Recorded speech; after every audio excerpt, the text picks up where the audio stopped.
This is Movies on TV Podcast Industries. We're back in the MCU with our spoiler-filled chat all about Captain America, Brave New World. You want to talk about it? It just doesn't sit right with me. Captain America, answering to the president. President of the country who stole your life? It's not just that. We're talking about Thaddeus Thunderbolt Ross. Son of a bitch earned that nickname, too. Look, I know Isaiah firsthand. Remember, Ross threw me in the raft. Hounded me, Steve, and Natasha for years. So why are you working for him? As long as you do, Captain America stands for people like him. You've got no business working for the government. You see what's going on out there? The country is lost. Now, standing next to the president, even if it's Ross, it gives people hope.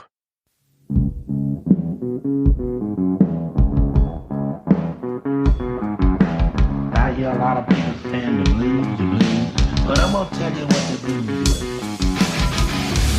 When you ain't got no money, you got the blues.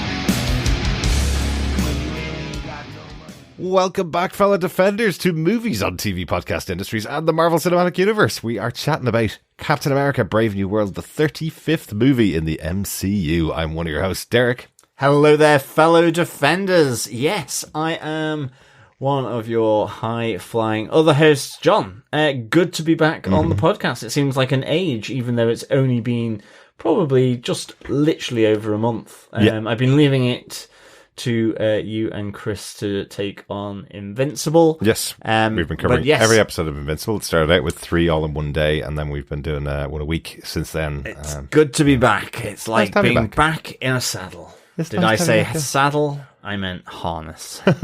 Absolutely, with wings and a shield. I'd go with the wings, I think. Yeah, you need both though, John. Yeah. But you see, I remember I was on Iron Man's side during the Civil War. Oh, yes, true. I always forget that. But we are back in the Captain America verse, which I'm really pleased about, actually. Really great to see Anthony Mackie here now as Captain America, and was really excited to see the new Falcon, who was played by Danny Ramirez. Yep. So it was good to see Danny Ramirez here as the Falcon. Yep. Back again after his turn on Falcon and the Winter Soldier, the TV show, of course. Yeah, exactly. And I think that was nice. I'd like to see that he came through from the TV. It could be so easy to sort of do a replacement or just have a different kind of person there. I know that's not the style of the MCU, but you just never know. So that was really good. So yeah, I was really pumped for this movie. Excellent. We will, of course, talk about all of our thoughts on the movie in our spoiler-filled discussion. Just make sure you go out and see it before you listen to our chat all about the movie. It's out this weekend in cinemas all across the world, so loads of opportunities to go and see it, but we are going to go into our full-on spoiler-filled chat. What we would love you to do, though, if you haven't subscribed to our podcast, please pop on over to our website at tvpodcastindustries.com. Subscribe to the main feed there. You get access to almost 1,000 episodes now of all of our coverage of all of the shows and TV shows that we've covered over the years, including lots and lots of MCU coverage. You can also send your thoughts in on any of the shows that we cover to feedback at tvpodcastindustries.com, or pop on over to our Facebook group at facebook.com/groups/TV Podcast Industries. You can join us over there, chat about any of the stuff that we cover on the show here as well. Yeah, absolutely. Shall we get into our spoiler-filled discussion of Captain America, Brave New World? Yes, we should. Derek, what are some of the movie details? Well, the producers for the 35th movie in the MCU are Kevin Feige, Nate Moore, Louis D'Esposito, and Charles Neuwirth. This movie was directed by Julius Onah. Previously, the big movie that he directed, I suppose, was The Cloverfield Paradox, but he has done a number of very well-respected indie movies as well. So this is his first big MCU project, though. Interesting, yeah. I kind of like that. I like that a lot. Yeah, it seems to be the tack that Marvel tend to take is bring somebody on board that's done a small movie, an acclaimed movie, and bring them on board to tell the story of one of their big characters, and then they have an action director come on board and do the action stuff in case they've never directed it before. So I'm sure we had very similar people behind the scenes doing the action sequences here as we had on other Marvel movies and Captain America and the Winter Soldier TV show as well. So yeah. Yeah. Excellent stuff, yeah. Now, there are lots and lots of writers on this. The story for the movie was done by Rob Edwards, Malcolm Spellman, and Dalan Musson. The screenplay was done by Rob Edwards, Malcolm Spellman, Dalan Musson. The director, Julius, Onah, and Peter Glanz.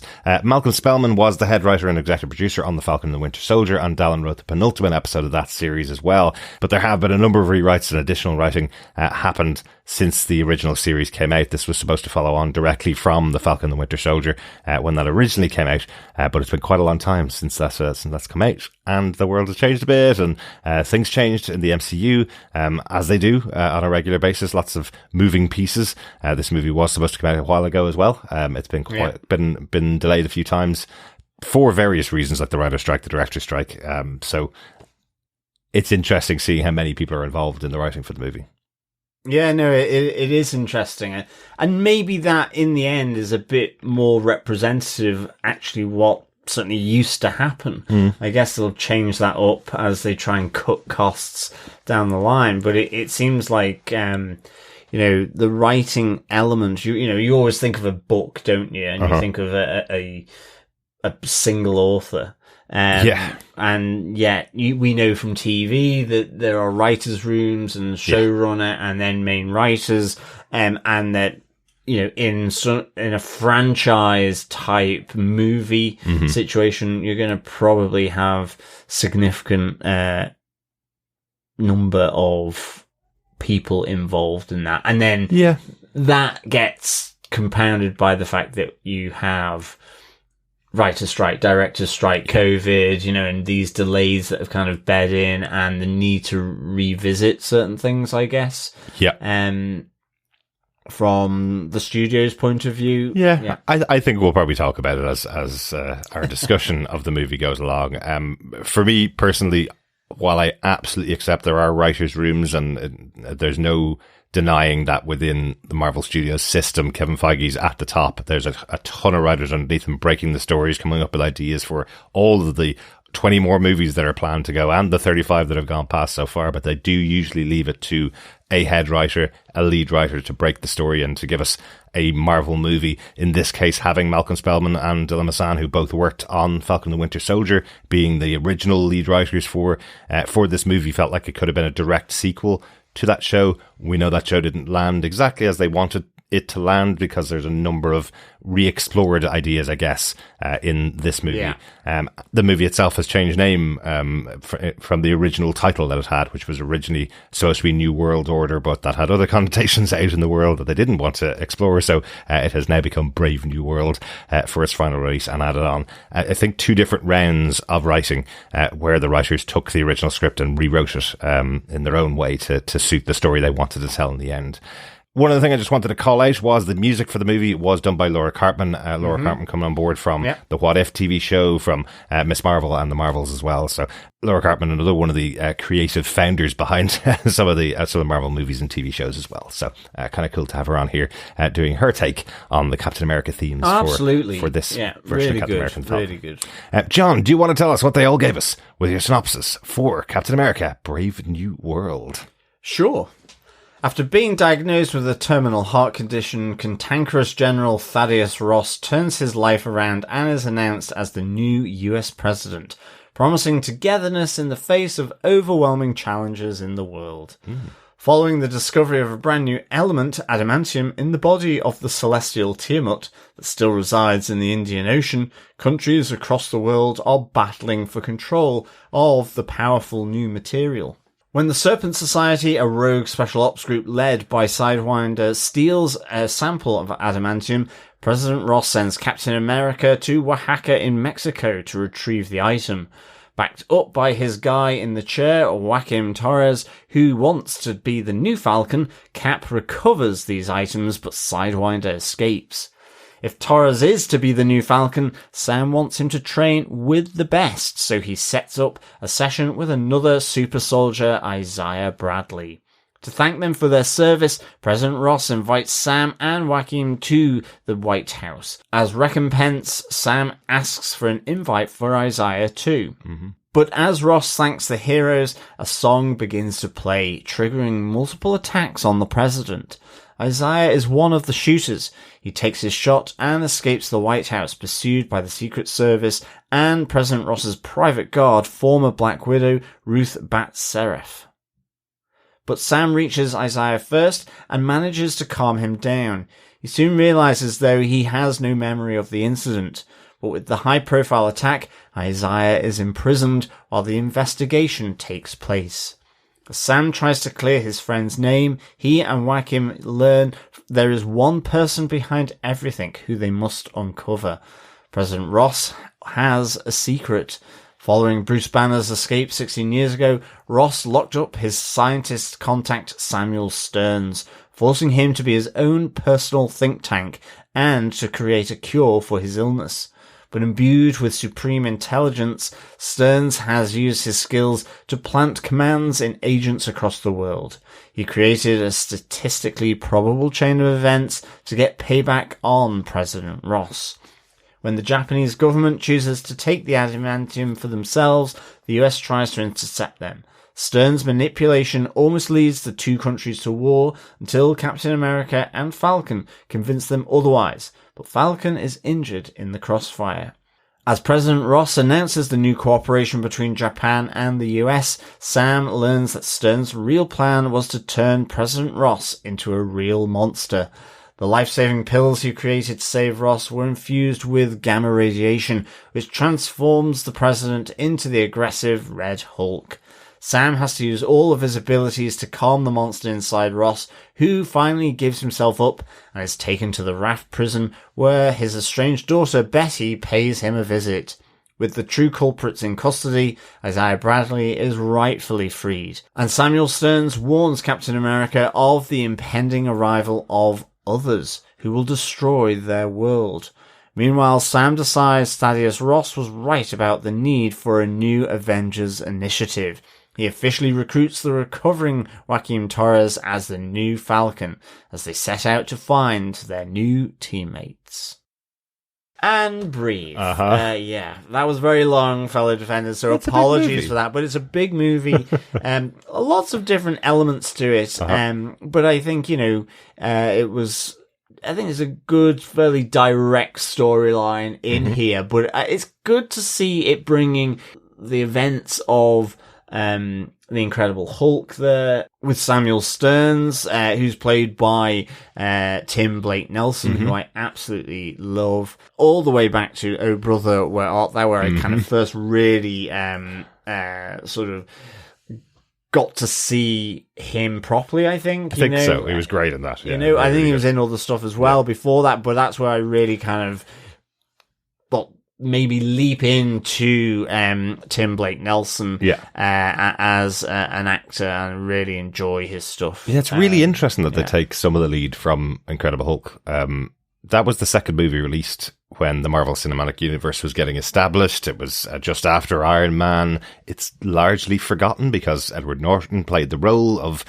Bruce Banner in that movie.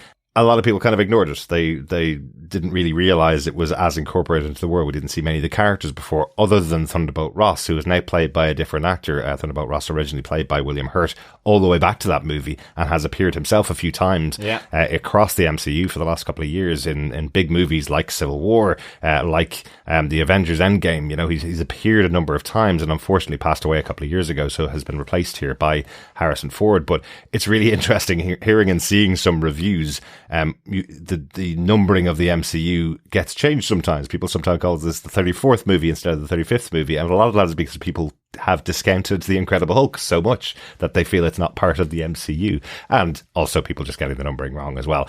I'm not saying I'm 100% sure it's the 35th movie either, but according to my numbering, it's the 35th movie. But it is an interesting jumping off point. Absolutely. And the other big jumping off point, of course, is the Falcon Winter Soldier TV show and the other Captain America movies. We will get into our major bullet points about it, but the first thing I would say is one of the kind of drawbacks for this movie for me was the amount I knew about it going into the film. I think the advertising for it, the marketing for it, the casting announcement for it from a company like Marvel, who tends to keep a lot of that stuff back, felt like I was prepared from the moment I sat down for what was going to happen at the end of the movie.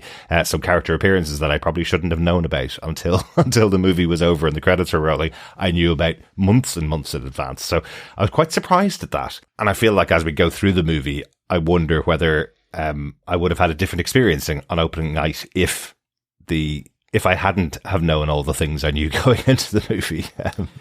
Yeah, I mean, I think for me, I would have done. Yeah, for sure. I mean, the Red Hulk is a huge spoiler. I mean, I think so. It kind of, in a sense, sort of pulls the rug under the feet of the whole movie to some extent. It does, doesn't it? I feel so. Because that's kind of the big reveal. Yet but you know it's coming.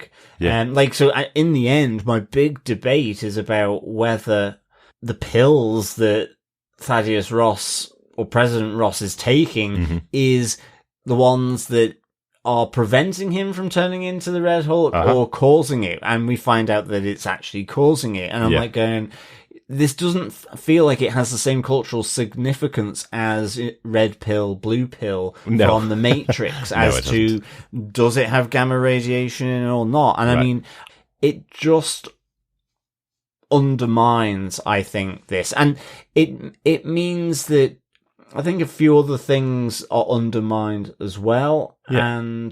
But I wonder if that's only for us. Like we have covered every Marvel movie, we've covered every TV show, maybe not had a podcast about every single one, but we've watched every one of them. We've covered all the TV shows, we've covered everything. We are fully aware of the universe. And we're now 35 movies. And as pointed out in this movie, 17 years into the MCU, you've got 17-year-olds who weren't born when the Iron Man was out, so I think for me, it was stuff like knowing Liv Tyler was going to be in the movie. She's the last new character to appear in 2 seconds of the movie at the end. Knowing Tim Blake Nelson comes back, his reveal is an hour into the movie that this is a character we knew before. And knowing the Red Hulk is there, which, understandably, it's the cool thing that will draw people into the movie. So, it just felt odd that it was something revealed towards the end of the movie. But I don't want to be too down on it because we knew this stuff. No, absolutely. I mean, ultimately, spoilers, I enjoyed this movie. I'm certainly going to recommend it in my out of 5. And, just to counter my own point previously that, knowing the Red Hulk was going to come here undermined it. It did because it was so obvious. But I do actually need to counter that myself because I think the thing is that Captain America Winter Soldier, the actual title gave away that the Winter Soldier was coming, and yet that movie had an edge and an eeriness to it, despite knowing that it was coming. Yeah. He was coming. It was how he arrived in the movie, how the tension and the pressure built up, and that just didn't happen for me on this movie. So this, to me, as a Marvel cinematic movie, felt really by the numbers, and not to the same extent as the Sony Marvel. Absolutely nothing like that. They're by the numbers 90s Marvel movies. This is by the numbers MCU. Yeah, which exactly. Is still a very high bar in comparison to the crappy Marvel movies over in Sony. Yeah, like the real heart and soul, and I think the real edge in this movie came around Isaiah Bradley and Sam and Joaquin. Yeah. And that also was brilliant, but also some of that you felt you'd seen in the TV show. And so, again, slightly undermined. But ultimately, I enjoyed the movie. And Anthony Mackie, I'm always going to turn up to the cinema to see because I just really, really enjoy him and his characters as he's portrayed them in the MCU, including in this movie. Absolutely. Despite maybe me not having such a warm sense to it initially. But I also need to probably rewatch it because I've seen The Winter Soldier a million times. This I've seen once. But I think that's the main thing, really, Yeah, it's really interesting that you mentioned The Winter Soldier because this movie, of course, is going to have the comparison that is the best of the Marvel movies. It's the best Captain America movie, and here we are, basically Captain America for a brand new Captain America here. And also really interested that you mentioned the Winter Soldier, because we knew that was Bucky from the start. From the being comic book fans, we knew it was going to be Bucky. There were probably people in that audience who went to it and went, "Oh my God, that's his friend from the first movie." You know, that's true. So here you will have people that will be really surprised at some of the reveals and some of the moments that are going on. I do feel it's a bit of a reset for the MCU as it gets into a new wider world after 35 movies for people who are 15, 16, 17 years old coming along to their first Captain America movie, and hopefully going to enjoy this as much as we enjoyed those movies as they were coming out as well. But in that vein, our bullet point number one, just like Captain America's Winter Soldier started out with a big mission for Cap to establish him and in this world, here we have the Mexican mission where we establish how our new Captain America, how Sam Wilson is in this role, and who his new sidekick is, Joaquin Torres. We say that he was in Falcon and Winter Soldier, a very small role, really, in Falcon and Winter Soldier, because they were dealing with those two major characters. But really cool to have this sprightly, enjoyable character here in Joaquin Torres, the guy in the chair almost, but he also wants to get access to Sam's Falcon gear, wants to become the new Sam, which we see in this whole mission down in Mexico. Yeah, he's effectively Sam's army liaison support guy, but he's been doing that job for too long and is excited about what Sam does, so wants to be a part of that, wants to be the new Falcon. Yeah. I really, really enjoyed that. I really liked as well that this mission, like, introduces Sidewinder.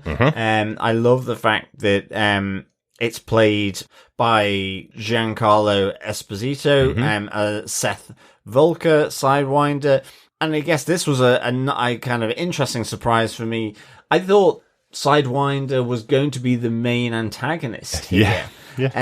And in a sense wasn't. But I do like the fact that Sidewinder persists in this world still.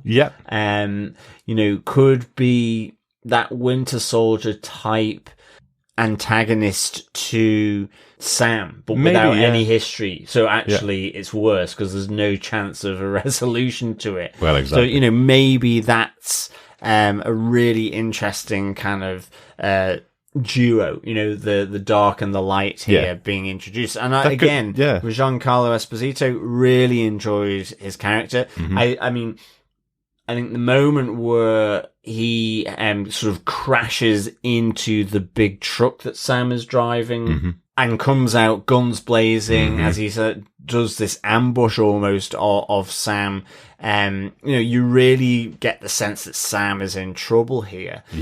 But also, he's up for the task, and I like that because there is that sort of thing pervading through this movie about, well, he doesn't have super soldier serum, so he is in a sense human. He's not pumped up with serum. And I think this is one of the things that they have to deal with in the MCU as well, isn't it? When you have a TV show that takes one of the major storylines out of the movie, out of the cinema, puts it on TV, explains the story, and then you come back to the cinema again with this character under the title of Captain America, and now it's Sam Wilson, now it's Anthony Mackie. They do have to address those people that only see the movies. They have to do it. So when someone walks into the cinema and goes, hang on a second, that's Sam Wilson, how would he have the power to deal with this stuff?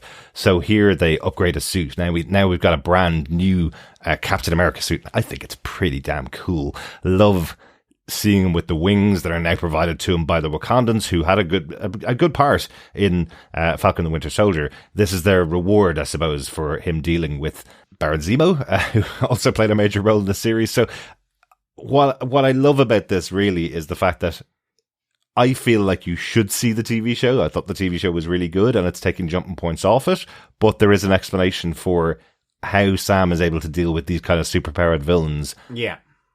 That is given to you on screen here as well. He's also got this brand new suit, which he gets off screen. We didn't see that in the TV show, but here he is fully powered up and able to deal with it. He's using Captain America's shield, just like Steve Rogers did in the past, and he's using his wings now the way he used to use them, but also with the added benefit of the vibranium that Wakanda have infused into it, so he's able to take the damage, and he's able to that energy absorption property that you can then release back to sort of create a shockwave and all that. So really good. Excellent. And very handy when up against the Red Hulk. Well, absolutely. It comes in very handy later on. And as we mentioned, we do have the new sidekick in Joaquin Torres being the new Falcon, which comes in really handy when things split.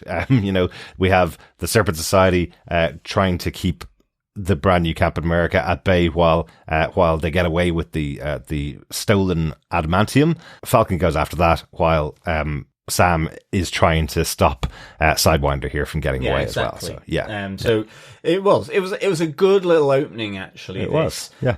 Really exciting, good action, and a good sort of connection made, and I think that's really important here. Because. I don't want to be using the comparisons all the time, but Cap had Bucky, and ultimately, I think here what's great is Sam and Joaquin. They really, really connect with me. They look and feel like a really good partnership moving forward. Yeah. And I think what's really good as well is very early on as well, you get the requests coming from the newly elected President Ross to form a new Avengers. Yeah. So I think onto bullet point number 2. Yeah. Because after that mission, both Joaquin and Sam get invited to the White House to be sort of recognized for their work and for recovering this stolen adamantium from the Serpent Society. Yes, exactly. Lots of little things revealed in the start here. I love the reveal that the item that they've recovered is adamantium. We know adamantium from the comics because it's what Wolverine's claws are made of. So a big connection into Wolverine, big connection into the X-Men here, who will be appearing in the MCU pretty soon. But here's where we bring in another character that was, I think, a real standout of Falcon the Winter Soldier, Isaiah Bradley, just absolutely great, and played by Carl Lumbly in the TV show and, of course, in the movie here. The way they bring him in, I think, is really interesting, having this constant push from Joaquin Torres to become the Falcon, and Sam goes, well, do you know what? You can't get to meet Ant-Man. You're not an Avenger yet. If you want to learn how to become Falcon, I'm going to get you taught by a former Captain America. I did like Sam's constant not by Ant-Man. I like the fact that Ant-Man has still got Captain America riled up. Yes, yes. They met. Yeah, of course they met in the first Ant-Man movie, didn't they? That was one of the plot points that. I like that little touch. I thought that was nice coming from Sam. Yeah. I think for me the Isaiah Bradley story is really, really powerful. It was in the TV show and it continues here. It's very heartbreaking. It is that soul, I think, of this about the bad things that were done and forced upon Isaiah Bradley back in the 50s for the Korean War. And, that's really powerful in the TV show, this idea of justice. No matter who you are, the idea that you get justice for bad things that are done to you. Yeah. And I do like how this is brought through into here. I like the fact that Sam is maintaining that sort of that close friendship with him and trying to see that his wrong is righted. Yeah, and it's really tough almost because we've seen what happened to him. We've seen the history he's gone through. We've seen that he's disavowed. Nobody knows who he is. One of the plot points at the end of Falcon the Winter Soldier is that Captain America puts an extra wing in the Smithsonian exhibit dedicated to this lost Captain America, Isaiah. And here Sam and Joaquin are getting the invite to go to the White House, and he refuses it. He said he won't go unless Isaiah is being invited up here. And look what happens to poor Isaiah. He basically spends the rest of the movie behind bars for something that he was not in control of. I think the other thing, I like the nice little touch point around the suit that he's wearing, which was the suit that he wore to get married. And he's kind of like, don't wreck the suit, don't destroy the suit, as he's getting arrested. But again, it's this next layer of injustice, because in this assassination attempt on the president, it's not just Isaiah Bradley. Yeah. We get this song that comes through their mobile phones. And there's a number of different personnel that are then shooting in the White House. I think there's 5 of them, isn't there, that stand up. The biggest one is the former Cap America, Isaiah Bradley. And I really like that touch as well. As you say, there's 5 people in the room that stand up that take their attempts, but he's the one that gets closest, and he's the one that's chased down and arrested. He's the one that's the most important because he's got a super soldier serum inside him. So he takes those 3 shots from the gun. They all smash into the glass, the presentation glass that the president's using, and it all falls to the floor because, oh wow, you've just got an assassination attempt from a former Captain America. And then he runs, gets out the window, is chased down by Sam, the Secret Service guys. Everybody is chasing after him to stop him from running away. And then it's revealed that he has no idea what happened to him. He remembers earlier on in the day, he remembers arriving there, a little flash on his phone, and then that whole period is wiped from his memory.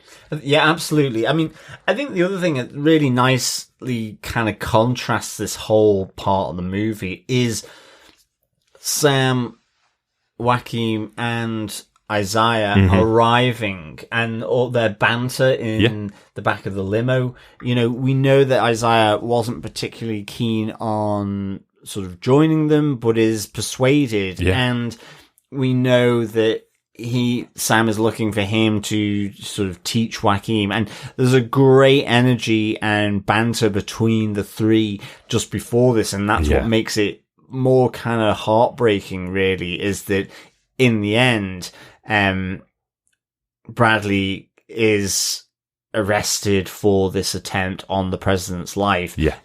Because immediately what becomes apparent is that both with Bradley, but also with the other people that took shots, not only do you have this cue music that plays in the White House, Mr. Blue, Mr. Blue, but also they capture on CCTV just the phone, their mobile phones flashing, almost conditioning the prospective assassins prior to the event by the president. And this is kind of where the one of the new characters, Ruth Bat-Saraf, is introduced in here, and we're really in that, you know, those 70 conspiracy theory movies here, you know, like, of course, Manchurian Candidate would be the big one, but that's where it's starting to feel really similar to Winter Soldier, isn't it? These are the moments where you're feeling those political thrillers of the 70s coming out through the storytelling. Absolutely. And I think what's really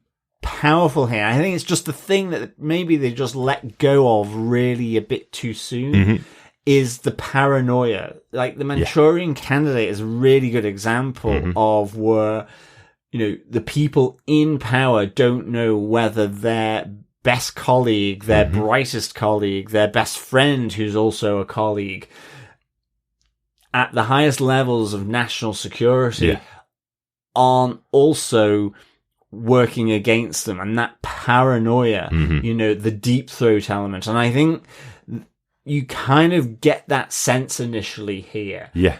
And I think they just kind of let it go because there's some really good aspects. Firstly, that, you know, these people have the potential on cue to be conditioned to turn violent. Who else is that? You know, has it gotten to Joaquin? Has it even gotten to Sam? You know, that distrust. And I don't think it necessarily comes through that well. And then on top of that, there is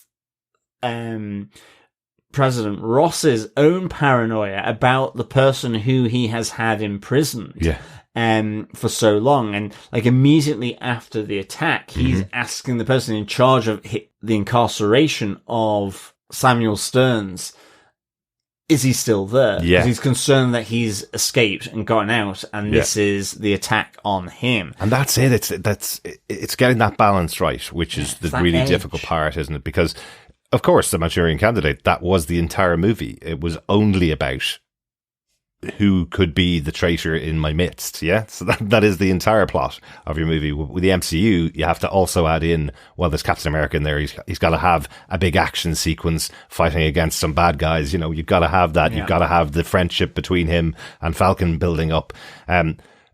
So that does get a bit lost in there. And again, having this character of Ruth Bat-Saraf, supposed to be the investigator, she's going on the investigation route, but you don't see much of that on screen. That's a bit that does seem to be cut quite a bit out of the movie. Yeah, I find she gets lost a bit on the investigation because it's almost like she's doing the legwork. She is, But ultimately it keeps coming from other people where she should go or and what she should do. And there's literally just a point when she appears in the movie in front of her own guards and goes, I trust this man about Captain America, because she's been doing the investigation off screen for about half an hour. And then she even turns up with a super suit at some point later on in the movie. You see her in her Black Widow outfit and you're kind of going, does she just have that in the bag in the back of her car, ready to put that out there? There must have been more of this character in there. And interestingly also, there's a character agent, Lila Taylor, who is the security head for the president. You see him confiding in her when he's talking at the graveyard to his wife, or confiding in her about the fact that he hasn't seen his daughter for 15 years. She also is in a security position in the White House, and it feels like those two characters probably did have two very defined roles in the past. And in the final movie, they seem to both be doing a very similar thing for the president. They both seem to be in charge of his security. Yeah, it felt a bit odd. I will also say, I thought Ruth Batzaraf had a name like a James Bond character, because of the way a lot of the Americans were pronouncing her name. It sounded like she was called Betzeroff. So all bets are off when she's in the room. Bets are off. Yeah, it felt very James Bond to me, which is also in keeping with the Winter Soldier of it all. Yeah, absolutely. I suppose. But that's kind of the big point around Bradley, that it is his story in here that he once again is being accused of something that he didn't do by the US government, and is going to prison for it. He's being incarcerated for the foreseeable future, unless Sam can free him, unless Sam can find out where this all came from. Yeah, absolutely. Absolutely. Which brings us on to our bullet point number 3. The leader's plot. We'd mentioned Samuel Stearns earlier on, a character that was in Incredible Hulk back 17 years ago. Yeah, Mr. Blue. Yeah, so back then he was called Mr. Blue when he was talking to the Incredible Hulk, who was called Mr. Green in their conversation. So he's the one that uses this song, Mr. Blue, to brainwash almost, or to ignite the people that he is able to use for his missions. His character's really interesting here. The leader has got additional superpowered intelligence from an interaction with the blood of the Hulk back in that movie. He now has enhanced thinking. He is able to look at all probabilities of all situations and come out with the perfect probability of all events going in his way. But it seems like a real superpower, something that we haven't seen in the Marvel Cinematic Universe very often, other than, this person was created by God, or this person is a god, therefore he has super strength or super speed or something like that. Here, this super enhanced intelligence seems very different for the MCU. It seems like something we haven't seen explained on screen in quite a long time. Yeah, I think so. What do you think of it as a power? No, I really like it as a power. I think my main thing here is I wish they had slightly... I guess it's just my presence. I wanted more like Zemo, I really kind of wanted to understand better his absolute contempt for Thaddeus Ross. And I don't think it came across enough. And I think aesthetically, I wanted it more like Baron Zemo, because ultimately you got the sense that Baron Zemo, again, hugely skilled at the probabilities of it, not in the same sense as the leader, but coming at it from a very personal point of view that absolutely was the, you immediately think that it's something to do with Hydra or something because of the Russian book, but ultimately it's a very personal thing for Baron Zemo. Yeah, Zemo's plot was hinged on the fact that he was a simple person who couldn't go up against superheroes who will have them tear themselves apart. Exactly. Here it is absolutely a superpower. He is playing with the probabilities of everything around him, and when some things are really convenient and happen very conveniently, there's no way he could have known that Sam Wilson and Joaquin Torres and Isaiah Bradley were going to be in that room with the president, and he would be able to get Isaiah Bradley to pick up a gun and shoot at the president, except it's his superpower to know exactly those outcomes of every situation. So I think we should have had a little bit more explanation of that. Agreed. I felt like the thing they wanted to explain more so was why did he do it at the end of it, rather than how to do it at the beginning of it. And aesthetically, because it obviously needed CGI to do his knobbly head. Yeah. I actually, aesthetically, I wish he wasn't deformed. Okay, right. I just wish he came across without the knobbly head, or even that as he thought about something, it kind of the pulsating, it pulsated or rippled. In the hairline. In fact, I think when the blood goes into him in Incredible Hulk, when he's lying on the floor, it's a little cut in his head, and you see it pulsating a little bit with the green blood. Like, so I just felt that would have grounded it a bit more, because I think, like you say, sometimes unless it's by divine intervention or through books and learning, like Doctor Strange, it's like these things that people are working at. Yeah. I think with the Hulk, it's because you have to be exposed to gamma radiation. And like with the Hulk, I would have liked to see that kind of dichotomy of the fact that he's not green, he's not got a knobbly head. To all intents and purposes, he comes across as quite normal, but the gamma is working on his brain and his thought processes and his ability to work out all and manipulate the probabilities of things happening and working towards that, seeing those outcomes and impacting and influencing those outcomes. Yeah, like it's said in drop lines. It's explained a bit, but I think it's just about how well it's done. Like, for example, they try to make it really clear, but I don't think it is clear. The reason why Thaddeus Ross is president of the United States of America, having been this really curmudgeon general who everybody hates, the reason why he's there is because of all of the manipulation done by this guy, done by Samuel Stearns. He looked at all the predictable outcomes of everything that's happening to get Ross into the position as president. He became the president's one-person think tank who was locked up in a prison working only for Ross for 16 years to get him in this position where he stands in front of the American people and goes, together is how we will win this thing.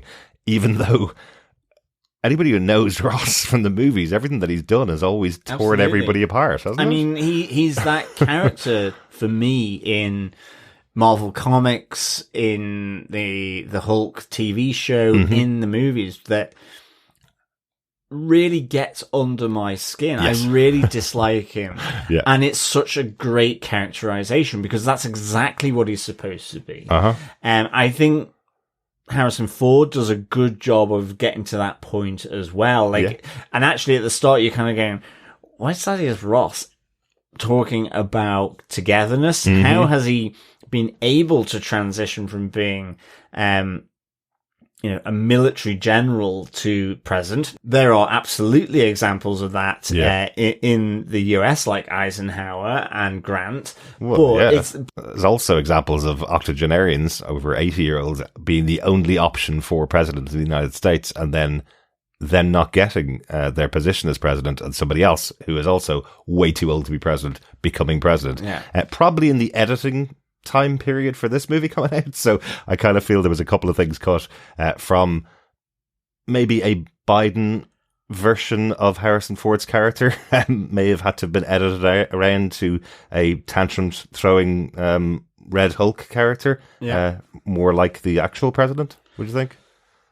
Possibly, who that knows? Might have been part of the editing and rewriting that have gone. I kind of don't know now. I think for me, the whole White House thing, it probably imbued with too much sort of rawness, true. Like the lesson of the tale is, and I don't think it needed to involve the White House. I mean, I think ultimately, I think you have the leader's plot, as you say, getting Thaddeus Ross to the White House, and then setting up the situations like the Serpent Society in Oaxaca in Mexico, to the confrontation with Japan and the US, to bring about these events, which increasingly is putting and adding layers of pressure onto President Ross, and you see him almost breaking down.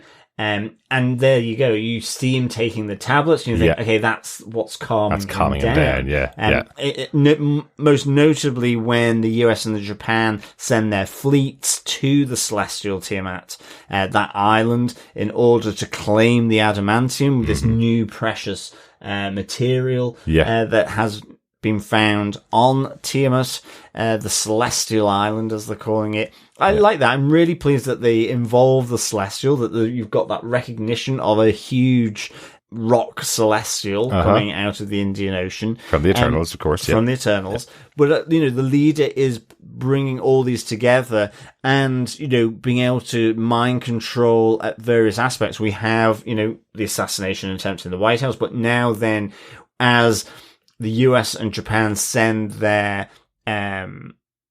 fighter jets towards one another, you have him controlling the mind of the pilots so that they engage with one another, and you get the pressure of this situation building on President Ross, and you see him grabbing and a little squeeze of metal pipe. Yes, absolutely. So it's building there. Yeah. And it's all there to force out the monster of Thaddeus Ross. And I do like that symbolism that the Red Hulk embodies the monster that Thaddeus Ross is. Yeah. As a human. It's the inner demon being let out. It's that metaphor, for Thaddeus Ross. And I just really, really, kind of enjoyed that. And I liked seeing him kind of getting a little bit shaky as he knows something's happening to him. Yeah. And it's interesting thinking back, because again, when we were going to the cinema, watching the movie and going through it, I absolutely thought there had been other instances in the past when he'd become the Red Hulk in the privacy of his own home or something, and here he was trying to prevent it from happening again. Whereas watching the movie again, thinking about it, you go, well, actually, he never knew that's what was going to happen to him. He never knew he would literally blow his top and become the monster that he chased down 16 years ago, but even more aggressive, even more angry. That's all he was, this mindless monster. We're so used to seeing Bruce Banner over the last couple of movies being Smart Hulk, for example. We're so used to seeing him being really restrained in the role, just being a very powerful person. We've seen She-Hulk, an entire series where we had a person in control of the monster inside. Here we have Thaddeus Ross, who has no control at all. He is completely mindless when he does eventually become the Red Hulk. So that was really interesting. I was kind of hoping we'd just see it a little bit more early on. You'd love to see him transform back into a human and go, what the hell just happened to me there? I'm kind of expecting a little bit more of that. But with the leader's plot setting US versus Japan against each other, we also have Sam as Captain America and Falcon having to go out to this battle and stop two mind-controlled pilots from starting World War III, basically. So we do have the involvement of them, and they don't really know what's going on. They still haven't fully worked out that it's to do with mind control. Yeah, and I mean, it slowly, though, gets exposed where the prison that the leader has been kept in, and they do meet him. I really enjoy that moment where the prison bars come down on the doorway, and you have Sam in there with Joaquin, and you just have the silhouette of the leader. Really, really enjoyed that. I love him just sending the guards after them as they pursue him. All of that I just really, really enjoyed. Again, it was like Steve Rogers and Black Widow investigating what was going on in Winter Soldier. Exactly, and as I say, I think that could have been. I just think it could have been drawn out more. I mean, I do think that there is a moment where the leader suddenly turns up at a place. There's another one of the army guys, I think, is investigating what's happening, and he just kills them. But and I know he knows that they should be there because he's seen all the outcomes, seen the probabilities, but I just don't think it comes across enough. You're there kind of going, he's just literally come out of prison, and yet he's showing up at all these places. I'm I know that's his superpower, but he doesn't teleport. He's still got to get a train or a car or whatever to get there. And I'm like, but I think part of that's to do with this being the shortest MCU movie in a very long time. It does feel like there's 10 or 15 minutes to cut out of this. And what I suppose for that scene, what does make it worse is when we have Samuel Stearns confronting Sam later on. Sam works the whole thing out without the help of the person he'd sent off to find out about the tablets, about what was happening to the president. You know, he works it all out himself. Oh, it was the tablets.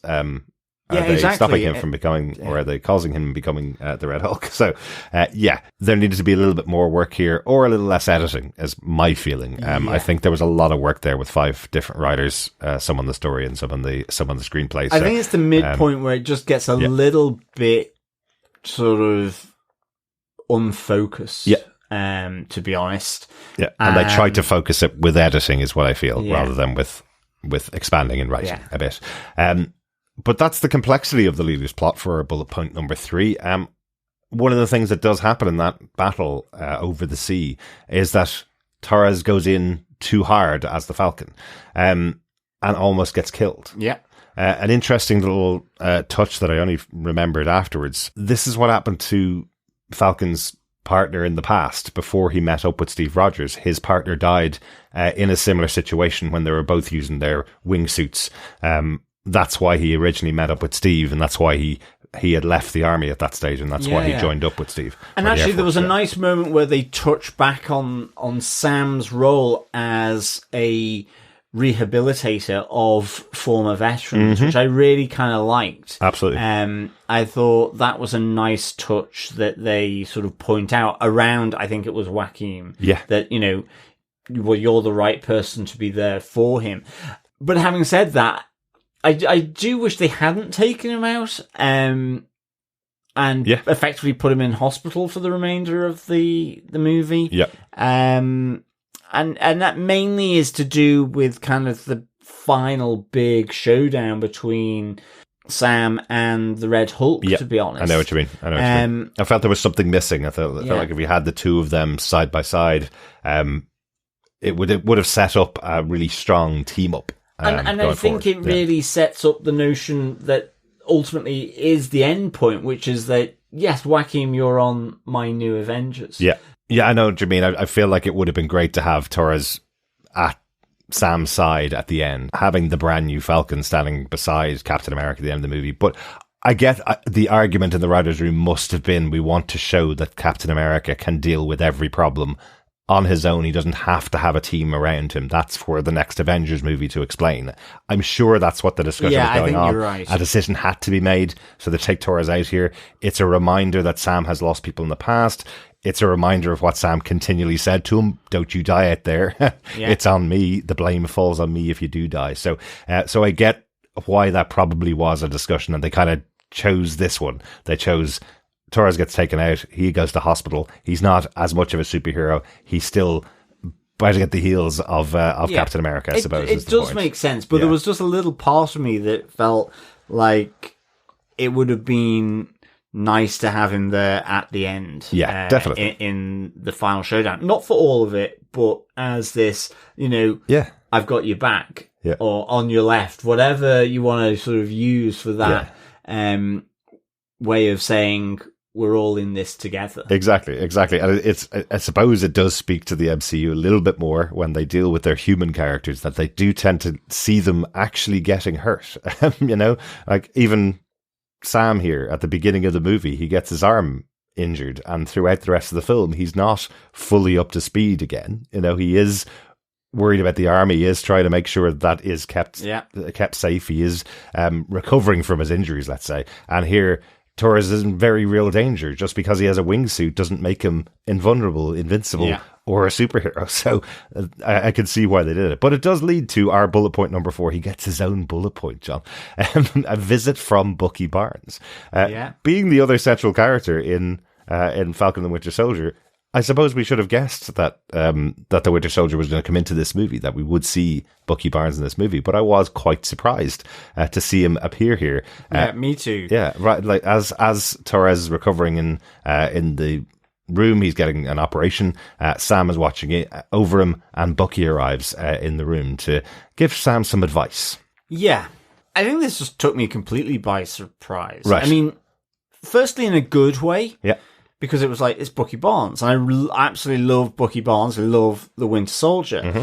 And then kind of in a bad way, because I was like, Senator Bucky Barnes? I mean, I'm guessing it's to do with Thunderbolts and so on. That's great. Yeah. It's to be seen later, yes. But like, for me, the promise of the White Wolf is still there from Wakanda. Mm-hmm. And I'd have preferred to have seen something like that. I mean, it really did kind of feel like a little bit too cameo for me. I would have loved to have Bucky Barnes, that kind of connection between the two. Yeah. Be involved a bit more than being Senator Bucky Barnes, who sort of like basically gave, that kind of like 2 cents, book up Sam. So I think if Bucky wasn't saying the things that were as important as the things he actually said to Sam, this is the post-credit scene. This is where you have Bucky setting up his appearance in Thunderbolts coming up in just a couple of months' time, because the question you come out of it with is, hang on a second, what do you mean Senator Bucky Barnes? How does that happen? And we'll see that in a few months' time. We will have that moment. It will be there, absolutely certain of it. But the actual conversation they have is massively important. Yeah. This is the moment when Sam is questioning himself. He can't even protect the one young kid that has put his trust in him. The one young kid that's been inspired by Sam, the one that's been by his side. He can't even protect him, and he's in a bed, possibly going through a really terrible operation that he may not be able to walk after, is what is going on in Sam's head. And Bucky's here to tell him, you don't have to worry about it. You can lead the Avengers, but don't do it because you think you're like Steve Rogers. Steve Rogers had the super soldier serum. You don't have that. But even with the super soldier serum, Steve couldn't save everybody in his life. That's not what it's about.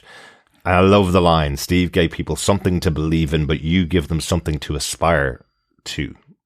Yeah. That is who Sam Wilson is. Look, I think it's really important. Like, it's not so much his cameo was here, it's just that I wish there had been more. Yeah. Yeah. And it's also one of those things where absolutely he's doing two things here. He's setting up that he's going to have to be a senator in Thunderbolts, but also being that connector here, giving Sam his pep talk, around that. Really, really important. But also, I just felt like bringing back again. I think I just walked out the movie going, I wanted the White Wolf, I got a public senator. Yeah. But I also think he's so important to Sam's character. Yeah. Sam and himself had great banter, so much so that they created the TV show to explore the two of them as characters together. And what Bucky's actually doing here, while it's, as I say, it is a great line, it is a great moment, but he is basically reiterating what Sam felt like at the end of that series where he finally accepted the mantle and became Captain America. He's going back on himself. Sam's going back on those thoughts again in this movie, but that's for those in the back that didn't pay attention to the TV show. That's Sam questioning himself. Am I the right person here again? And Bucky's here to reiterate, absolutely, you are the right person. They could have done something different. We wanted to see Joaquin Torres at the end as the Falcon, standing side by side with Captain America. Well, you could have had Bucky coming in at the end to battle against the Red Hulk in that final battle at the end. You could have done that. But I presume, again, this is to do with the MCU. They have to save the character now for the upcoming movie, which is coming out in a month and a half's time. Yeah, agreed. And that's the thing. It's like they're all so interlinked. They've got to be brought in to set up that other movie. And it's like, and sometimes it's at the detriment of the movie you're currently watching. It's actually in, and it's not so much great line about Steve gave people something to believe in, you give them something to aspire to, because therein is the essence of the difference. And who better to do that than Bucky, who, as I say, is that bridge. But equally, I think, like with the new Avengers thing, it's like he's there giving that advice again. If he showed up at some point to help with the Red Hulk, because as you say, and maybe I should be leaving it for that point, but again, it's just that bridge of the Avenger. And when asked if he would be a part of it, he goes, I'll always be around, but Yeah. I've got something else to do. You know, wink, wink, nudge, nudge. Exactly. On to the Thunderbolts. Yeah. So loved Bucky because he's such a great character. I'm so glad he was in this really important thing. I kind of just wanted more, to be honest. And I wonder, was this a light rewrite? Was this something where they went, oh, actually, I think we can get Sebastian Stan down here. He's doing so many movies. God, this guy is nominated for Emmys. He's nominated for Oscars, I think, this year, or at least the BAFTAs this year. He's done so much since the last time we've seen him on screen. And of course, he's in the Thunderbolts. He's quite a big character, I believe, in the Thunderbolts.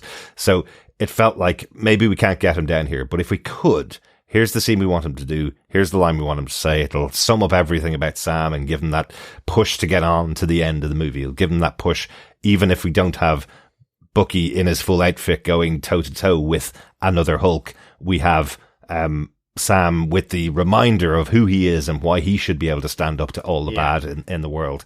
The other reason I say that is because he leaves the scene at the end. He comes in without disturbing anything. Sam doesn't even see him come in. When he leaves, Ruth Batsarat arrives and she goes, oh, that guy that just walked down the hallway, was he here to see you? What a lovely smile he had. So zero interaction with any other character other than Sam Wilson in the scene. Yeah. It did feel like maybe they just added that to just because they had some time with Sebastian Stan, and because it was a really good scene to put in there if you're able to get him down to do it. So it was cool. I love that it was kept under wraps. Like so many things that we did know about the movie kind of spoiled the movie for us, not knowing that Bucky was going to be in it was a lovely surprise. I really enjoyed it. It was, definitely. And we'll see him again, as I say, in Thunderbolts Asterix in a couple of months' time. Yeah, absolutely. Yeah. Hopefully as the White Wolf. or back as the Winter Soldier, which I think is going to happen. I do also love this little gag in there from Sam that he knows that Bucky couldn't possibly have come up with that himself. So he knows it's the speechwriters that came up to help him out for the end of that speech that of who he is and why everybody aspires him to be him. That couldn't, of course, have been Bucky. Let's then get on to the final moment of the movie, the final big point, our big bullet point 5. I'm mad as hell and I just can't take it anymore. We have Harrison Ford as the Red Hulk. We certainly do. Yeah. So the leader's plan comes to fruition at a press conference as we see President Ross getting more and more and more aggressive and aggravated about what's going on. And then it's revealed that Starnes is free as well. Something that he'd been trying to keep under wraps for 15 or 16 years at this stage, that he'd just been keeping this guy prisoner, using him as his think tank for that long. Yeah, absolutely. I mean, again, I don't know. I don't mean to kind of be too down on this. I guess because it was spoiled, but it was kind of like, he had a challenging press conference and he turned into the Red Hulk. Like, I kind of would understand it a bit more being under a fire from Japanese missiles on the ship. But we did see that too, yeah. We did see him slight turn then. Slight turn, but he doesn't turn. The press are really annoying in America at the moment, John, apparently. I get it, but it's just like, it felt odd. It felt edited weirdly, yes. That's what I'd say. Yeah. But ultimately, we get what we get, and we have him turning. I think it was to the point of having him turn into the Red Hulk on the, at the front of the White House, and then partially dismantling the White House. Exactly. So we get it. It's for the look, but. Well, we've seen Statue of Liberty torn apart. We've seen the monument, the Lincoln Memorial, isn't it? That was torn apart as well. Both in Spider-Man movies, weirdly. But it was also torn apart in this as well. It was. We have him sort of crashing into the Washington Memorial. So that's the one. Sorry, not Lincoln Memorial. Sorry, Washington Memorial. It's the needle. So it's chasing after Captain America, because Sam is trying to sort of get him away from Washington. Yes, from the population calm centers, him down. Yeah. Remove that Red Hulk vibe from him by taking him to the cherry blossoms, the place where he always used to go with Betty, his daughter. Yep. So, but it doesn't work, and you have this fight where effectively Thaddeus Ross destroys these lovely cherry blossoms, so we won't be walking there again with Betty. Maybe by the time he gets out of prison, they'll have grown back. But no, I did laugh that, that was one of the little things, callbacks throughout the movie is, I'd love to take a walk with you in the cherry blossoms, and then by the end, they're just all on fire and in bits. Absolutely. I mean, I love that they've given Falcon Wakandan technology to absorb all this power, because he needs it when confronting the Red Hulk. Absolutely. Again, it's a little bit weird because, like, his arm and that sort of thing all the way through this, yet he's able to take all the beating from the Red Hulk because of this absorption power. Well, I think the mix within the vibranium, the mix of having the vibranium shield and the suit, having both of those things together, means he's able to take on a little bit of the Hulk's power, at least, and the fact that as the suit absorbs the power, he's able to use the blast. So we do see Sam reacting to that as one punch from the Red Hulk lights up his entire suit, probably more than he's ever seen before. I think that's a great little moment from Sam. That was really good. And I mean, I think the visceral power here of Red Hulk just really came across to me, more so than how Banner's Hulk had been portrayed in, say, for example, like Love and Thunder. Oh, yeah. No, but it almost like undermined it. Here, it was just that raw power of anger. I think we're going all the way back to how we saw Hulk in the Avengers. Yeah. I mean, even in the Incredible Hulk with Ed Norton, he's always trying to keep the Hulk under control. You do see him in fights, but it's usually with the Abomination, or it's throwing stuff around. Here, it's just this unrestrained Red Hulk. The aggression has totally overtaken him. He's the first powerful Hulk we've seen on cinema screens for years. So it's cool to see a moment when we just see this unrestrained power. Absolutely. And it really comes across. And I love that. I love that within the fight sequence. I mean, almost to the point, as I say, because we've been told that he doesn't have the serum, like, how is he surviving this? Yeah. With smarts and Wakandan technology, ultimately. And I really like the fight, and I just think it would have been really fitting that in the end you had the new Falcon, and even then, the former teammate with Bucky coming in to control this Red Hulk, because Captain America has always been about the team, as well as being in and of himself, individually strong. Like, you kind of forget, and I did say I feel like this was the discussion in the writers' room. We want to give Sam Wilson his moment as Captain America, not Falcon and the Winter Soldier. He's now Captain America. It's about him being Captain America. But you're right. Interestingly, throughout the history of Captain America, Steve Rogers was never really just Captain America. He was Captain America and the Howling Commandos when he was in the first movie, and then became the new person hired into the Avengers. We had in the team in Winter Soldier with the introduction of Black Panther, Black Widow working right by his side all the way through that movie. And then we had him with all the Avengers in Civil War. And you saw how depressed he got when 50% of his mates went. Absolutely. Just beside himself. Yeah.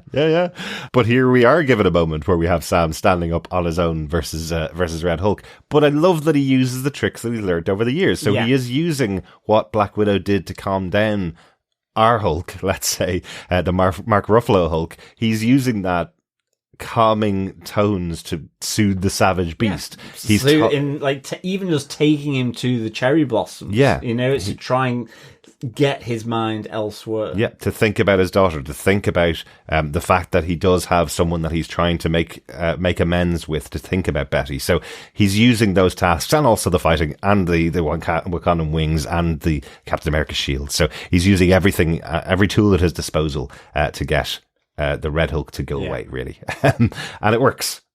We have the melting down of the Red Hulk into this 82-year-old Harrison Ford. It's a cool effect. Again, I always love this transformation effect when they melt down into the human being, and then he gives himself up and gets himself put in the raft. Yeah, I kind of thought that was sweet justice that he goes into the raft. Yeah. Just because of all the heroes that were put there by him as a result of the Sokovian Accords. Exactly. So that was good. I I like the fact that, as well, you have Isaiah Bradley sort of getting released. Yes. And also getting his suit back, which was a good little touch. And I like those two moments with Isaiah Bradley, just how Carl Lumley performs them on screen. Just, that moment when we have Sam coming in to free him finally after his massive ordeal here, and just goes, "What took you so long?" It's just his response to that. And then we have Ruth coming in with his suit fully dry cleaned and ready to go, and he just kind of goes, exactly as it should be. He's getting his suit back.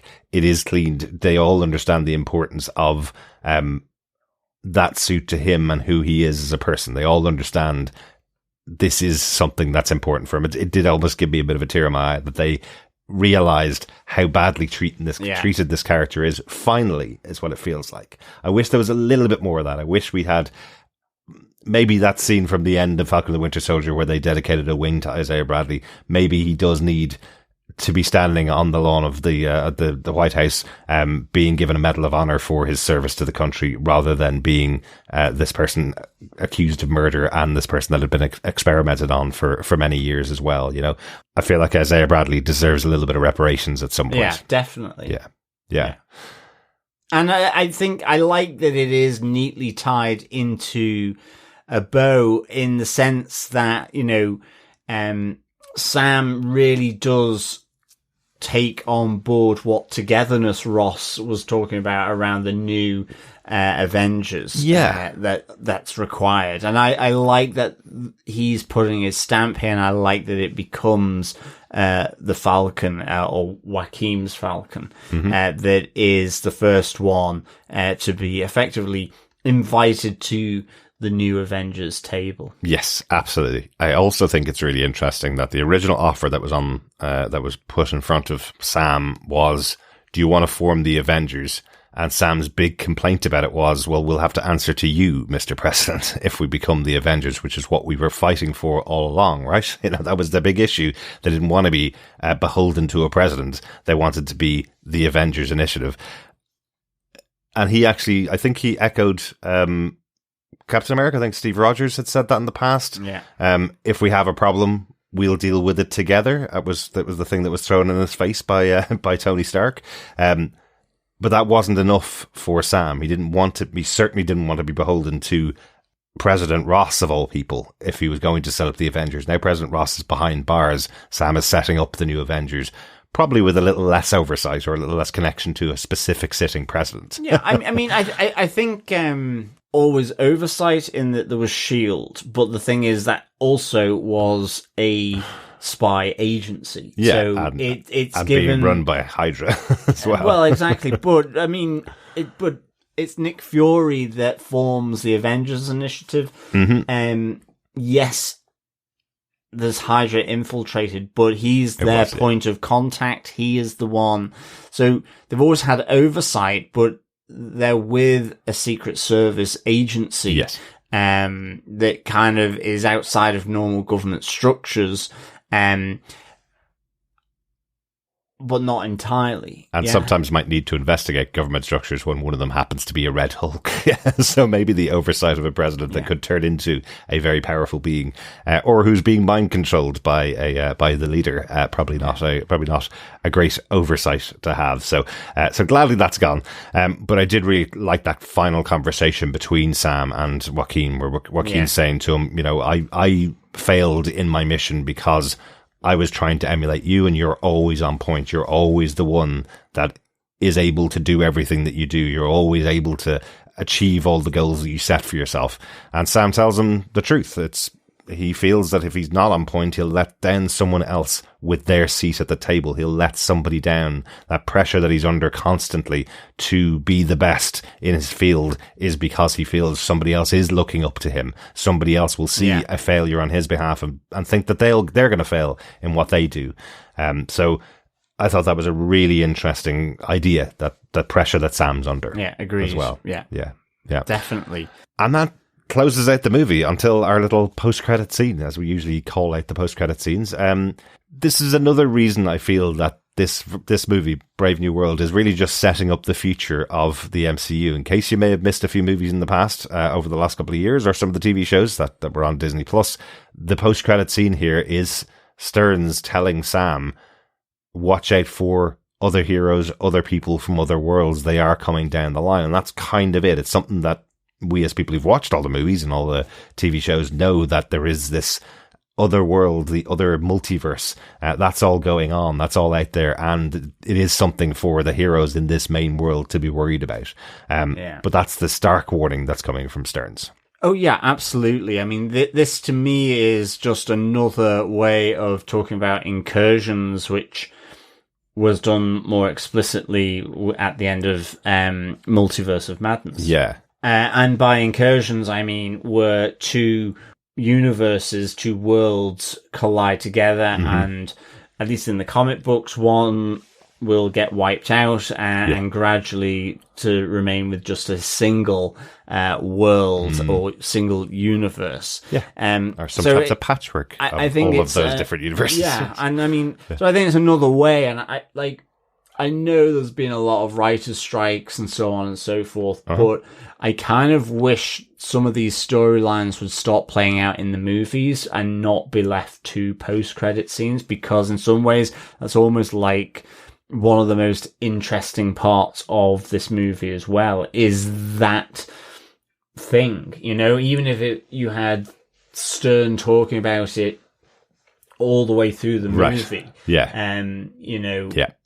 But because, you know, again, equally, it feels like there's a need for a lot of repetition of stuff and themes that went in the TV in this movie, because decide where they're playing out, I think. Yeah.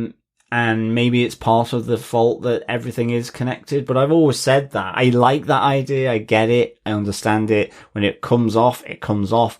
I don't know sometimes, but it can also be a bit problematic, because for those who really are Marvel fans, you get a rinse and repeat of what happened in a TV show, or if you're comic fans and you know these terms that are being bandied around, it's almost like the story is being played out in these mid and post credit scenes. And you know, the argument is, of course, that's exactly what happened with Thanos. You know, we saw him in post credit scenes, or things indicating what happened with Thanos, for almost 20 movies before we got to the big moment at the end of Endgame. And now we're 10 movies beyond that now, and a couple more TV shows as well. So I guess. And also the other argument as well is, you know, the Marvels came out over a year and a half ago. That was the last MCU movie. We've had Deadpool and Wolverine that came out, but that really wasn't connected to the other movies very much. It was a goodbye to the Fox universe. It wasn't really part of the MCU story. And there's only one more movie to go in this multiversal saga, these stories that are telling different parts of the multiverse before we start getting into the build up to the Avengers movies. So I think you're probably right. I think the weight that's on a post-credit scene to set up something that's coming along may have been because Brave New World wasn't as strong a movie as it could have been. If Brave New World was up to that level of, say, The Winter Soldier, you probably wouldn't care at all about that post-credit scene. Probably not. You were probably waiting for something much bigger to happen, because so much had been spoiled going into the cinema. I mean, the point is, I still like the post-credit scene. I like that Stern is telling Sam to watch out for others, because it's like, you know, it gets you salivating for what's to come and so on. But in the same way that Incursions did in Multiverse of Madness, the same way that we've been going through this multiversal timelines heavy stuff in the MCU, I really like this element. And yet people are now saying we've got the last movie and they're sick to death of the multiverse stuff, and yet nothing really seems to have happened in it. You know, and this was all set up for the next phase, which is in 2 movies' time. And they've got to be careful, because maybe lightning doesn't strike twice. Absolutely. And what they did previously with the Thanos run to get to Endgame is not something that is easily bottleable again. Absolutely, But having said that, you know, again, to counter my own point, when it does work, like with WandaVision, and it connects in really nicely with Multiverse of Madness, for me, at least. I'm not saying it was perfect, but it connected into the Multiverse of Madness really nicely. and it also sets up the current journey that we're on with Incursions. Mm-hmm. And I know, again, lots of water under the bridge. It seems to be a problem of the timings haven't worked out because of external factors. Yes, yeah, I'd say that's one of the one of the big difficulties that Marvel's been hitting up against is not just writers and director strikes. It is also the COVID impact playing out over years. It is also recasting major characters. Unfortunately, people passing away, other people being taken out of their universe, like a very central character in Jonathan Major's role as Kang, having to be completely removed. Luckily, those movies hadn't really come out. They hadn't really set up too much, so they can change gear, and I don't think there's going to be a major problem with that. But the great news is, after an opening weekend that's done even better than anybody's expected for Brave New World, all the naysayers that say the Marvel Universe is dead, maybe that's just to them. Maybe they just aren't people that are going to enjoy the rest of the MCU, but there's lots and lots of people out there making this movie successful and who are willing to go out to the cinema to go and see Marvel movies still. Absolutely. So that's a great thing. We're going to get more stories, and we're going to get more tales in this cinematic universe in the future, and I'm looking forward to them because they're definitely better than what was being delivered by Sony. I'll say that again. Oh, absolutely. John, is there anything else about the movie you want to mention? Anything we didn't get to mention on the podcast here? No, I think we've covered everything that I wanted to talk about. Very good. I just want to mention the arrival of Liv Tyler. It was nice to see her back because she was an interesting casting back in Incredible Hulk. She's an actress I've always really liked. She was great in the TV show The Leftovers. She was really good in Lord of the Rings. Loved her in that, of course. So having her back here, reprising the role, was really nice for that one scene. I'm glad that it didn't just get somebody else in there, or it wasn't just another phone call with her dad. I'm glad it was actually her on screen. That was cool. She has reprised the role in What If. She has voiced the character in What If in the past, but it was nice to see her on screen. So hopefully we do see her in the future again in the MCU. All is forgiven to all the cast of Incredible Hulk, except apparently Ed Norton. I don't think he'll ever want to come back, to be honest. No, I don't think so. I think he's moved on. I think he has. But John, do you defend Captain America Brave New World? I do defend Captain America Brave New World. I'd give it 3 red wings red hot hulky wings out of 5. I thought this was a really good movie. I just think it could have done better. I think it could have been an even better movie. I really like Anthony Mackie as Captain America. I loved the relationship that formed with Joaquin and with Isaiah. I'm really pleased for Tim Blake Nelson to come back as the leader. I really enjoy that character. Some visuals of him, really, I thought the aesthetic of him could have been better for me. But I really like this character. I think it's really interesting character, almost like a soothsayer type person. And Harrison Ford, I think, really brought the cantankerousness of Thaddeus Ross to the Hulk, because I do feel, this uncontrollable rage. Not seen that for a long time in the Marvel movies with the Hulk. And, there are different versions, but I kind of like Angry Hulks. I like how uncontrollable, chaotic, dangerous they are, and how that messes with their hero friends when the Beast is released. And I thought it came across really well with the Red Hulk. Love seeing Bucky Barnes in there. I think for me, this movie sang with the trinity of Sam Wilson, Joaquin Torres, and Isaiah Bradley. I felt the paranoia, the Manchurian Candidate level of paranoia that could have been brought by Samuel Stearns, his relationship with President Ross, the whole confrontation with Japan over Adamantium, could just have been ramped up. That could have been the edge that this movie had, like with Winter Soldier. And I just don't think it delivered that. So it is a recommend. If you like Captain America, you're going to like Captain America Brave New World. I love these types of movies. I'm absolutely down for this. I feel focus on Captain America a bit, you know, just to make it as good as it can be. And I think they didn't necessarily do that here. But all the performances were really good. I think, if anything, it was more that Giancarlo Esposito's Sidewinder, and Shira Hass's Ruth Bat Seraph, and Osha Rockmore as Agent Leela Taylor, they almost got lost or slightly just misjudged in their roles. But I think yes, literally their scenes were cut. That's all I can think. You know, but otherwise, I do defend this this movie, and I'd give it 3 red hot hulky wings. Excellent. Out of 5. If it was Super Bowl night, I'd say chicken wings. Very good, John. Very good. Derek, do you defend Captain America Brave New World? I do defend it. I was going in setting my expectations where I thought the movie was going to meet them. You know, we've seen a lot of Sam Wilson, particularly as Captain America. We've seen a lot of it in the Falcon and Winter Soldier TV show. You know, we knew who he was going to be.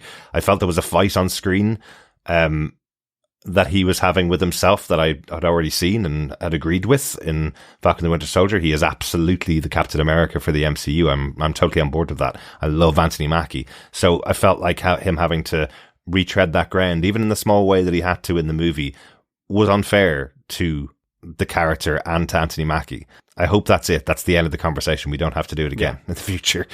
He's now the leader of the New Avengers, so he doesn't have to question himself in the future. It felt unusual. I suppose there is the old adage of leave them wanting more. If you create good entertainment, leave them wanting more, right? And I want more. I want more of all the characters that have seen scenes cut. I want more of other characters in the MCU coming in here.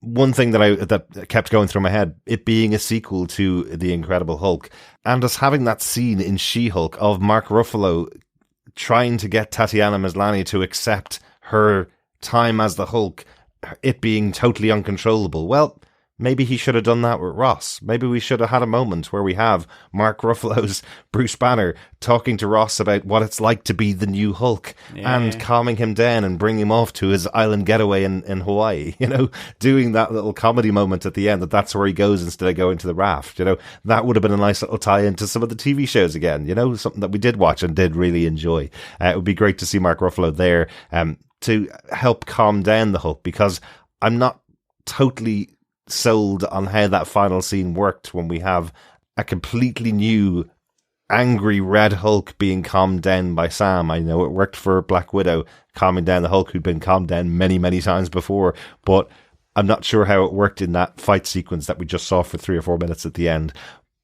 My only other big complaint really is about how much was revealed ahead of time. I know you got to market a movie, but for once here, I think they went way too far with telling us who was going to be in it and revealing last 10 minutes of the movie scenes. Is it just to get younger people who aren't sitting in the cinema to watch a 2-hour movie? Is it to get them in there to actually watch all those scenes? Is that what happens? You have to tell them what happens at the end of the movie to get them to sit there for the whole movie? Is that the way it works? I don't know. But it was too much. Too much was revealed. I was waiting the entire movie for the Red Hulk, and I didn't come to the end. I was waiting the entire movie for Liv Tyler to appear, and she didn't come until one line at the end of the movie. So I think they need to sort that out for the next one. But maybe they don't. They took in $200 million internationally over the first weekend this movie opened. So that's pretty good numbers to do in your opening weekend. I think second highest of all the Captain America movies is what I saw. So maybe I'm completely wrong. And I'm glad there's people out there that are enjoying the movie and enjoying going to see this in the cinema. I definitely enjoyed my time with it. I want to see it again. I can't wait to see it again, actually. But maybe I was just a little bit disappointed that so much was revealed before I went into the cinema. It's like reading the book and then going to see the adaptation in the cinema almost. But that's it for our thoughts and our defense. Let's go over to our feedback from our wonderful fellow defenders. First up, we got an email in from Coffee and Vodka who says, "Greetings, fellow foul-following defenders. A really good movie that could have been better. And I'd like to have seen the cut before the test audiences prompted the powers that be to send it into reshoots. This, especially considering that 54% of that audience might consider bad. Anyway, all the usual, great action, direction, acting, and mid-writing, which announced twists and removed consequences. Big pluses, Adamantium, a decent leader, foreshadowing of Battle World, Sam's second costume, and acknowledgement of the big baby sticking up out of the ocean. My MVP, Giancarlo Esposito's Sidewinder. Who was yours? An alright start to a great cinematic year. Looking forward to Superman, Fantastic Four, and the Thunderbolts. 3.5 whiskey shots, Betty, Lace the Nevers, and Parked Fords out of 5. Peace and take care. Coffee and Vodka." Fantastic Coffee and Vodka. Excellent Coffee and Vodka. Love the Betty Late the Nevers. Very good. Perfect stuff there. My MVP, I'm going to say Joaquin, the new Falcon. Probably could have been a higher MVP if he had actually stayed on the field of play for the full movie. Yeah. But I really, really enjoyed him and Sam's sort of pitter-patter. Yeah. And I enjoyed that from the TV show as well. So I'm glad that this kind of crossed over into the movie for sure. Yeah, my MVP, Isaiah Bradley, absolutely brilliant. I think every time Carl Lumley was on screen, he was great. He was great in the TV show, and great to have him back here. The real heart of the movie for me. Absolutely loved him. And I mean, like yourself, having Adamantium, what that tells us for X-Men and the Wolverine in the MCU, really good. And I agree. I think a decent leader here. I really enjoyed his propelling of this storyline, and I hope he comes back. Actually, I could really see him in another movie. Actually, Tim Blake Nelson. Yeah. And whilst he's in the raft, I'm sure he's seen the probabilities and knows when he'll escape. I presume when Red Hulk has his first bad prison meal. Yeah, you'll just have him whispering to him like Hannibal Lecter did to Meeks. Exactly. In Sounds of the Lands. He's been whispering to him today for days. Maybe that'll be the way it'll go.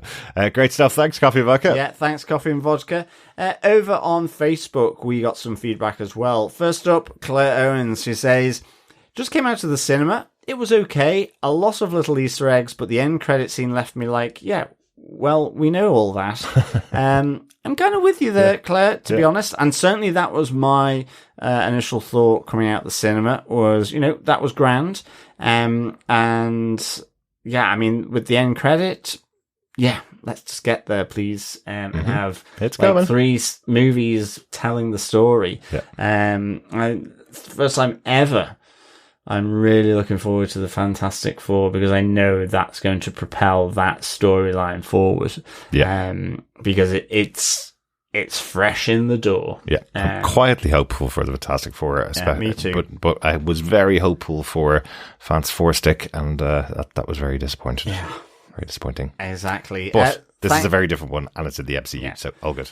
Thanks, Claire, for your thoughts. Thanks, Felipe over on Facebook as well says, "Had a good experience overall. Yeah, the effects look lazy sometimes. You can clearly see that the reshoot scenes feel weird, but the movie was used to fix some loose ends from previous movies, The Incredible Hulk and Eternals, for example. Anthony Mackie is great as Captain America. Danny Ramirez is charming. Harrison Ford is Harrison Ford in a Marvel movie. I liked Giancarlo Esposito's character, even though he only interacted with Anthony Mackie and then vanished in Act 3. It made me smile and have so much fun. So for me, Captain America 4, Brave New Stars out of 5. Very good. P.S. Hated the villain's look. Excellent, Felipe. Totally with you on that. It looked like he had smallpox or something on the head. On the head. Yeah. And the green hue to him just, didn't. I didn't like the look either, for sure. So with you on that, Felipe. But I love the leader.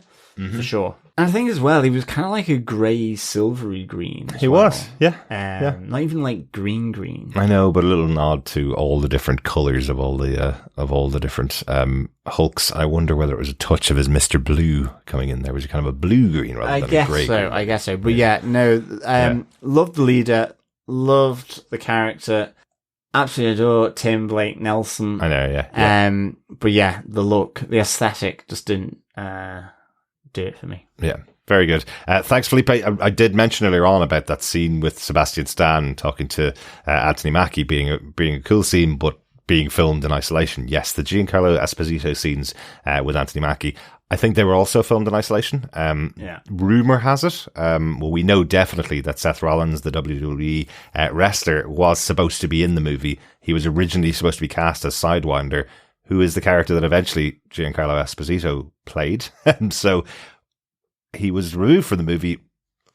I'm not sure, but I think that means that Giancarlo Esposito's scenes were all refilmed scenes that were originally done by Seth Rollins. So that adds a lot of extra weight. Yeah. When you have a WWE star. He is a star in the WWE, but he's not someone that has been seen in movies very often. So this character of Sidewinder, played by Seth Rollins, wouldn't have had as much weight as he has when it's Giancarlo Esposito, I think. Yeah, absolutely. Totally agree on that. But the good news is that they've been trying to get Giancarlo Esposito in the MCU for a very long time. So likely we'll actually see the character of Sidewinder again in a big project in the future. That'd be great. Yeah, definitely. Really cool. Excellent stuff. Thanks so much for that, Felipe. We also got some feedback in from Sandra Resendez, who said it was good, but I didn't love it. Anthony Mackie was great, of course, but the story just seemed disjointed. Giancarlo Esposito's role was underwhelming. The leader looked terrible.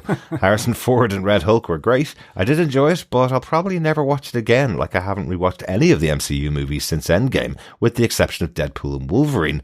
My favourite scene was the gym scene with Sam, Isaiah and Joaquin. It made so much sense that Sam would train with Isaiah, and I loved their chemistry. Thanks, Sandy. Totally agree with that. Yes, yeah, Sam, Isaiah and Joaquin together, fantastic. Yeah, really enjoyed that as well, Sandy. Weirdly, I'm probably on the other side of it with the MCU. The only MCU movie I haven't rewatched since Endgame is Deadpool and Wolverine. I can't find a day that I want to rewatch that. But I'll definitely stick on most of the other movies just in the background, as I always have done. Yeah, me too. Yeah. But I can see to some degree, as I say, it's a question of what were they doing? I mean, unless it's your own personal fandom, like Multiverse of Madness for me. But again, that's to me where Doctor Strange is treated as that character and taken through. I mean, I know, like Captain America, where there's almost their own little trilogy or quadrilogy happening in these bigger films. So it's kind of also contained. And that was always great about the original trilogy of Captain America. It's just how nicely contained it was for Captain America, but ultimately brought in then the wider cinematic universe through Civil War. Absolutely. So it was just so expertly done. Yeah. And yeah, so I do see where Sandy's coming from for sure. But yeah, really good point. The leader looked terrible.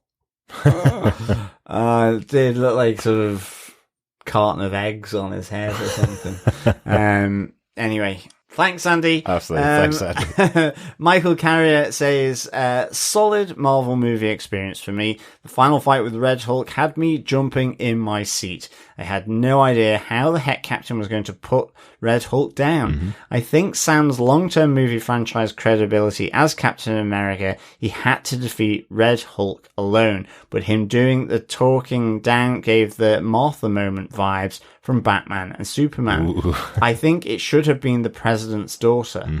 4.5 out of 5. I hope Bucky took the Wakandan Laboratories extended warranty plan option when he purchased Sam's wings.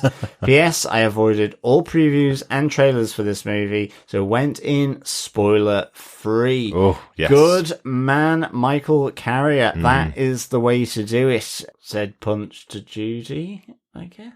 That's the way to do it. For sure. Try and remain spoiler free. Because the Red Hulk was a massive spoiler. But like when we were buying our food before going in, there was a bucket. The popcorn bucket was the Red Hulk. The poster going in the door was the Red Hulk. Like, it was just because it was so pervading. It wasn't even just in the trailers. It was like, they want you to know the Red Hulk's in this movie. If you just wait around long enough, you'll get to see him for 5 minutes at the end just before we go to credits. Absolutely. You know, that was more my problem, but I'm glad it didn't spoil your experience at all, Michael. Absolutely. And I'm really pleased you liked the final fight, because I think I did too. I really liked the power that the Red Hulk portrayed and how vulnerable Sam felt. And I totally get it. You know, he needed to defeat him alone, but I do think there is an idea behind Captain America that, certainly from the Steve Rogers era, but also within the comic books, he is part of a wider team, or leads that wider team. And I think with the new Avengers element here, I think you could have had Joaquin, maybe Bucky coming in, but I totally get where you're coming from, for sure. But there's even a moment on the battlefield at the end where you see Ruth Bat-Saraf and Sam Wilson and Leela Taylor beside each other. You see the three of them all there, and I think there's one other person as well, that you see from the movie, and they're all supposed to be teaming up with Sam. It's like as if they were all supposed to have a big part in the fight, and then they went, no, actually, we'll just keep this to Captain America versus Red Hulk. It is a decision, whether in the editing room or the writing, one or the other, probably both, that they wanted it to be Captain America versus Red Hulk in the end of this movie. But there's definitely more there that we haven't seen and we may never see, unfortunately. But a good movie overall. I really enjoyed it. Yeah, thanks so much, Michael, for your feedback. Really good to get your thoughts, and of course everyone else who's sent in their feedback for Captain America Brave New World. Absolutely. Not long to wait until we're back at the cinema again. We'll be going back to the cinema on May 2nd for the next MCU movie, Thunderbolts Asterix, which, don't forget, of course, does feature the Winter Soldier and the other Captain America. Boo, John Walker. Wow, that's true, yeah. Well, does it feature the Winter Soldier, or does it feature Senator Bucky? It does feature Senator Bucky, I guess. But we've seen him. Well, there's a new thing. We've seen the trailer. We know we will see him in action in there. Winter which Wolf. Would be good. Winter Wolf. Yeah, but Winter Wolf. But knowing Marvel now, that might be the last 5 minutes of the movie that they put into the trailer. So maybe I should stop watching trailers. Yeah. But as I said, that is the final movie in Phase 5. The multiverse saga continues and goes on to Phase 6. So maybe that is the reason for the asterisk in the Thunderbolts Asterix, that it's the end of Phase 5. Or maybe it's not going to be called the Thunderbolts. It's going to be called Senator Bucky Barnes' team. It doesn't just roll off the tongue. It doesn't. Yeah, it really doesn't. But if you do want more podcasts, more stuff to listen to, we are covering Invincible. The third season is available, coming out weekly on Prime Video. Myself and Chris are covering those episodes as they come out each week. And the other big one that we'll be covering, coming out from the start of March, is Daredevil. After 10 years covering the MCU, we will be returning to what started it all for us, which was Daredevil on TV. Definitely. Yeah, no, I can't wait for the return of Daredevil as well. Really, really looking forward to that. Yeah, should be great fun. So it should be great fun. And of course, loads of other stuff as well over on TV podcast industries, such as Wheel of Time, which will be wheeling its way in. So please subscribe to the podcast on any good or evil podcast catcher of your choice. You can do that through our website at tvpodcastindustries.com. And of course, please remember to subscribe there and to share the podcast, because sharing the podcast is, of course, sharing the love. Yes, it is. Thanks once again for joining us for another wonderful Marvel movie and a great podcast. Hopefully you enjoyed it. Thanks once again for joining us for our podcast all about Captain America Brave New World, another MCU movie in the books, John. Yes, absolutely. Good stuff. Thanks, fellow defenders, for joining us. As always, until the next movie, which is very soon indeed, keep watching, keep listening, and don't get killed. No dying. Copy that. Bye. Bye.